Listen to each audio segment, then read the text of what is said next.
As many of you know, we've been a bit busy this past week. I think I've been asked almost every day since I arrived in Israel, when is President Obama coming to visit?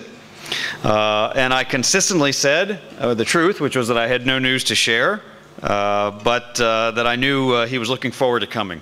Well, you can officially count me among many in this country who are thrilled because now it's official. The President is coming.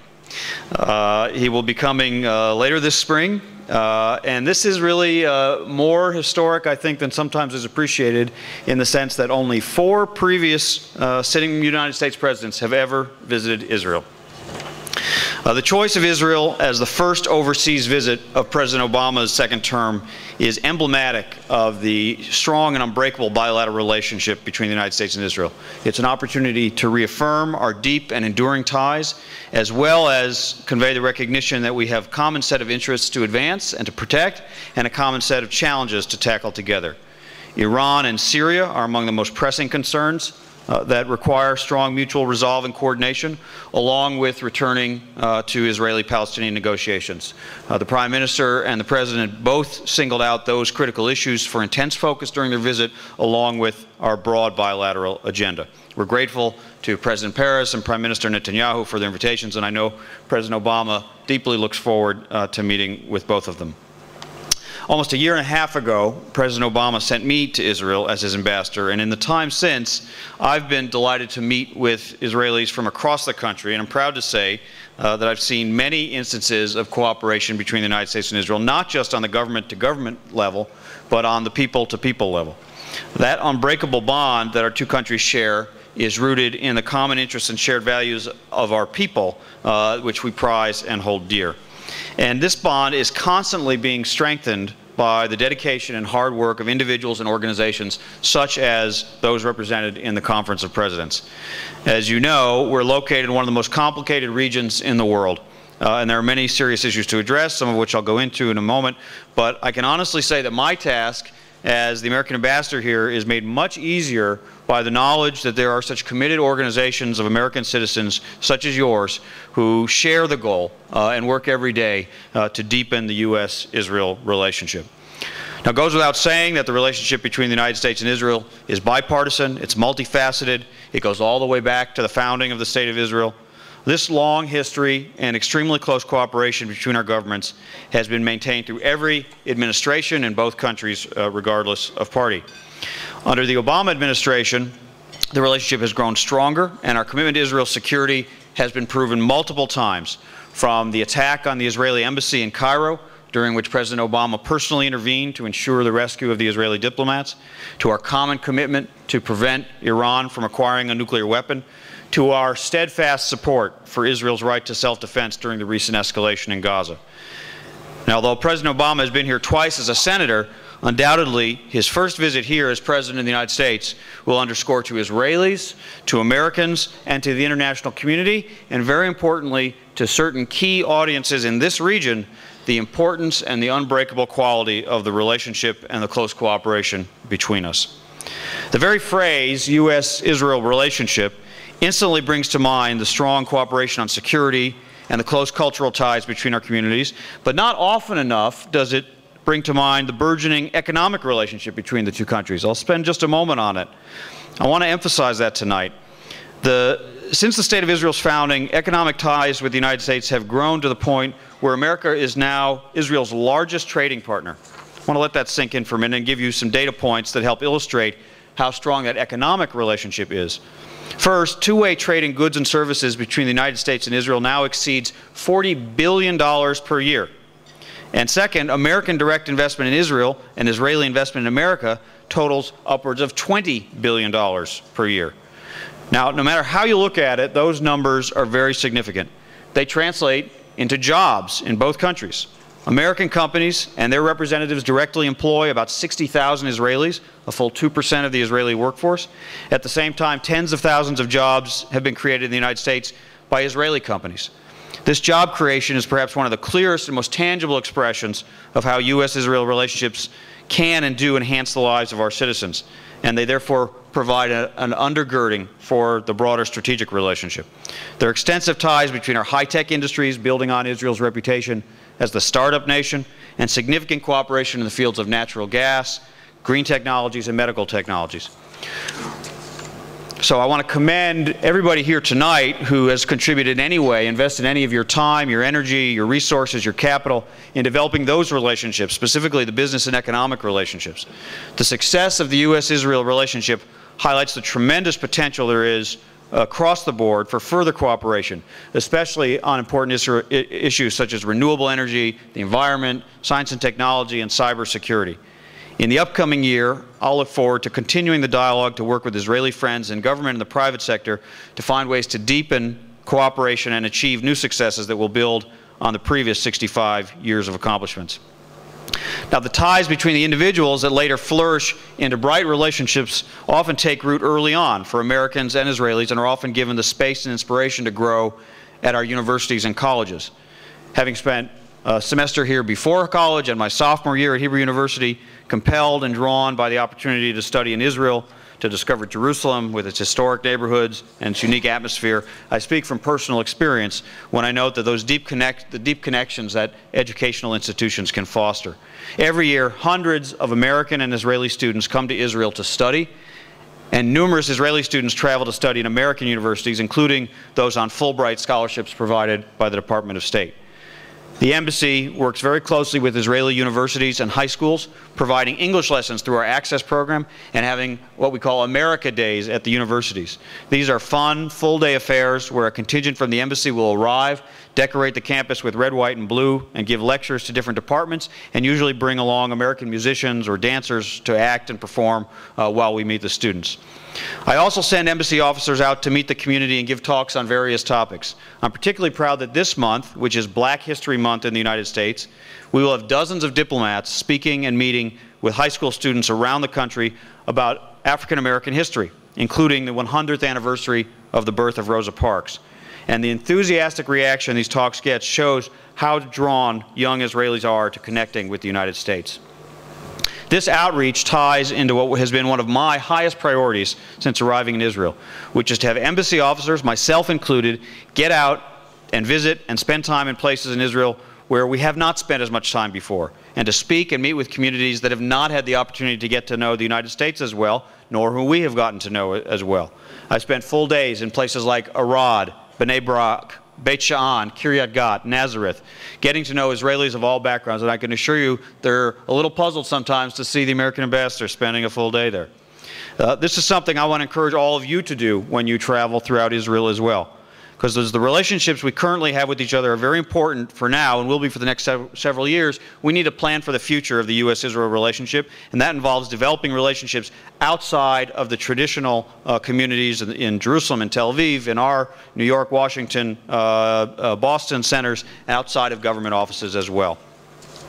My goal has been for the embassy, again, myself included, to reach out to communities all over Israel, because we'd like for every Israeli, whether they speak English or Hebrew or Arabic or Russian, whether they live on a moshav in the Arava Valley or in the heart of Tel Aviv or in a village in the Galilee, to understand the commitment of the United States to Israel and that the U.S. supports Israel's ongoing advancement and prosperity as a strong, secure, Jewish, democratic state. We want everyone in this country to understand the importance of the U.S.-Israeli relationship and invest in it so that it can remain strong and dynamic in the decades ahead. Now, the recent Israeli election, which was so fascinating for an outsider to observe, and still is in the coalition process, was run very much on domestic, social, and economic issues. And we're very respectful of those internal Israeli debates and stay out of them, but we always have an interest in the success of our democratic ally. And of course, at the center of that alliance and that desire to see Israel succeed is the United States' unshakable commitment to the security of Israel. President Obama has emphasized many times, and our unprecedented level of military support and cooperation has shown, that we are committed to ensuring that Israel has the right and ability to defend itself against any combination of threats. Last fall, when rockets from Gaza reached Tel Aviv and Jerusalem for the first time, it demonstrated to the world what Israelis in the south of Israel have lived with for years: the terrible reality of missiles fired by terrorist organizations and targeted deliberately at civilians. And that is why, from the first moment, President Obama, Secretary of State Clinton, and UN Ambassador Susan Rice were crystal clear that the United States fully supported Israel's right to defend itself. That had a huge benefit because it shaped international perceptions of the conflict, which gave Israeli leaders time to conduct their operation and kept the focus where it belonged, on the need for the rocket fire from Gaza to stop. That conflict also demonstrated how American security assistance is saving lives here in Israel. The Iron Dome missile defense system, used for the first time in a major conflict, had a success rate of 85% in defending against rockets from Gaza with over 400 intercepts. The nearly $300 million in American funding to accelerate the development and deployment of that system was your money, your tax dollars, my tax dollars, helping to save Israeli lives and prevent untold injuries and property damage. And it also allowed Israel's leaders the diplomatic and military flexibility to negotiate an outcome that ensured the security of its population. We should all take a moment, just be very proud of that American contribution to Israel's security.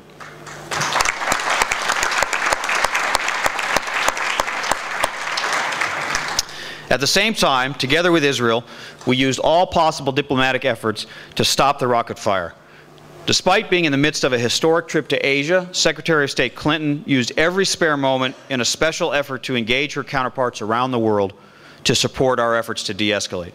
President Obama, also traveling in Asia, spoke with Prime Minister Netanyahu several times to receive updates and offer support and counsel. The United States and Israel conducted a carefully coordinated diplomatic effort with Egypt, which included Israeli delegations traveling to Cairo and 6 phone calls between President Obama and President Morsi to arrange the elements of a ceasefire agreement. Working together, and with Egypt's help, the U.S. and Israel coordinated closely to develop the elements of an agreement that ended the rocket fire by Hamas and other factions in Gaza, while ensuring that U.S. and Israeli security and diplomatic interests were preserved.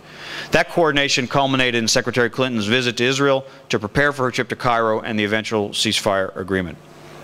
Now, along with the Iron Dome system, the United States provides multiple other forms of military assistance to Israel, totaling roughly $3 billion annually. This assistance enables Israel to purchase the most advanced U.S. military equipment, such as the F-35 Joint Strike Fighter, the world's most advanced fighter aircraft, which will arrive in 2016. We recently conducted the largest ever joint ballistic missile defense exercise between our two countries, Operation Austere Challenge, which brought nearly 1,400 U.S. troops to the ground in Israel. This level and type of assistance reflects our central commitment to Israel's security, to preserve Israel's qualitative military edge so that Israel can defend itself by itself against any threat it may face. Now, one of those threats Israel faces today, and which we're watching very closely, is the deteriorating situation in Syria, both with regard to the potential spillover of the conflict beyond Syria's borders and the possible spread of advanced weaponry and chemical weapons. Israeli soldiers in the Golan Heights have already been struck by errant mortar and rifle fire from the fight between Syrian forces and the Syrian opposition. And Israel has on occasion responded with fire of its own. The United States, as I said, has always been clear that it respects Israel's right to defend itself while working to keep this fragile situation from escalating further. Israel is rightly concerned about the post-Assad future of Syria, as is the United States. The humanitarian crisis and the toll that the conflict has had on the Syrian people has created a flow of refugees that is of concern obviously within Syria, but also in many of its neighbors around the region. To that end, the United States is providing humanitarian aid to the Syrian people and to civilian groups within Syria. We are delivering $25 million to build a network of civilian activists across Syria's diverse religious and ethnic communities. One of the most important tools that the opposition has is free lines of communication and information flow. So to aid the opposition in communicating its message, we have provided unfiltered internet access for some 50,000 Syrians. While we're continuing to impose and toughen sanctions on the Syrian government and provide non-lethal aid to the Syrian opposition in order to hasten Assad's departure, we're also trying to encourage a transition to a stable democracy, one that is representative of the people and not dominated by extremist groups.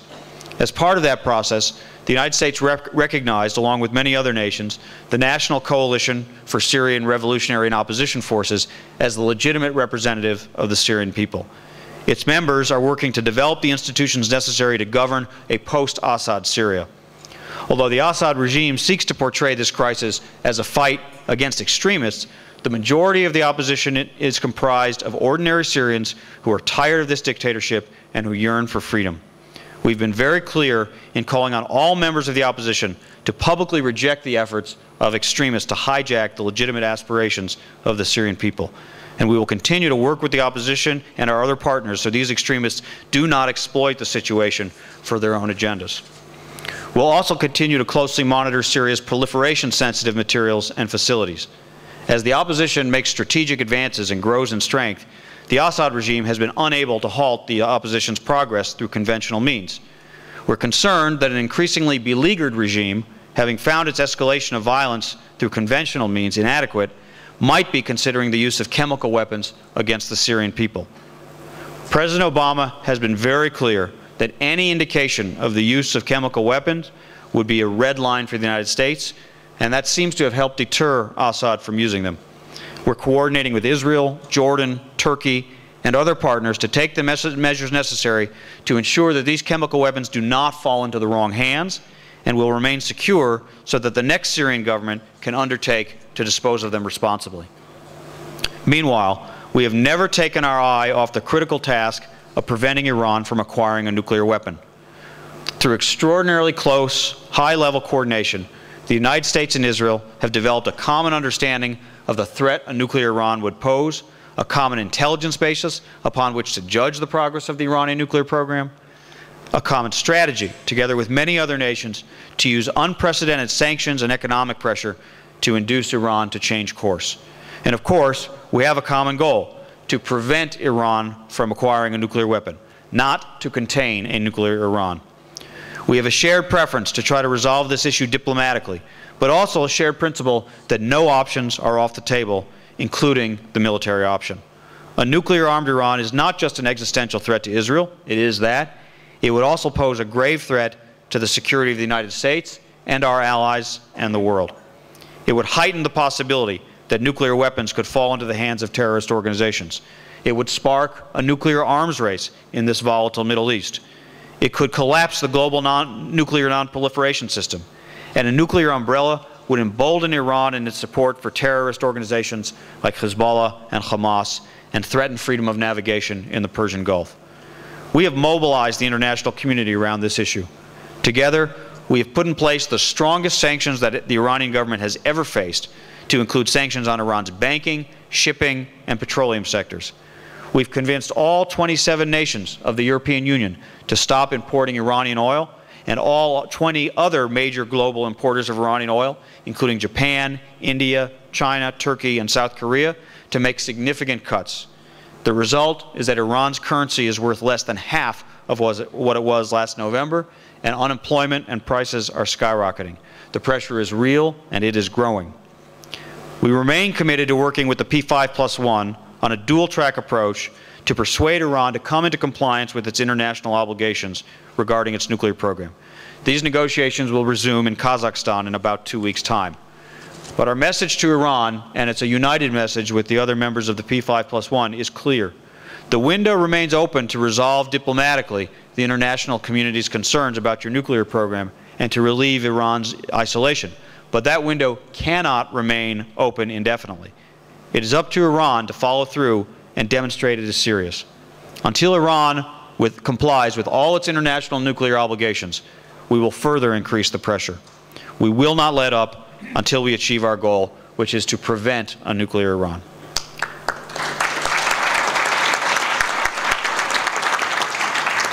Along with any discussion of Iran, we must also mention the issue of terrorism, both here and abroad. Just this week, the Bulgarian government announced the findings of last year's bus bombings that killed 5 Israeli tourists and a Bulgarian citizen and injured 32 more in Burgas. They determined that Hezbollah was responsible for this act of terrorism. We commend the Bulgarian government for their thorough and professional investigation to determine who is responsible and for their courage in stating it clearly. Terrorism is a threat that does not respect borders or international law. It affects all countries and all free societies, so we all must fight it together. The current terrorist campaign conducted by Iran and Hezbollah has been carried out in multiple countries on nearly every continent. By standing firmly with our allies and partners and cooperating on intelligence gathering and law enforcement, we can prevent cowardly acts like this in the future. One of the United States partnerships that has been on many people's minds in the last 2 years is our partnership with Egypt. We believe it is in our interest to remain in close contact with the Egyptian government as it goes through its transition, and we do through Washington and through our embassy in Cairo. President Morsi's government has consistently reiterated its adherence to the peace treaty with Israel, as we have urged it to do, and we remain encouraged by that commitment. The United States has a strategic partnership with Egypt, which proved critical during the recent Gaza crisis, which involved direct American and Israeli engagement, including, I mentioned, the multiple conversations between President Obama and President Morsi. This engagement ensured that Egypt could play the unique role only it can play in influencing Hamas to agree to the terms of the ceasefire. Now, while the ceasefire was important, it was by no means a perfect or permanent solution, or a solution that can be ensured by purely military means. Moving forward, Egypt and Israel will continue to work together to preserve Israel's security, to crack down on weapons smuggling, and advance the needs of the people of Gaza. Continued direct American and Israeli engagement with Egypt will also be necessary to deal with the troubled Sinai region, where Israel and Egypt have a common interest in preventing terrorist attacks.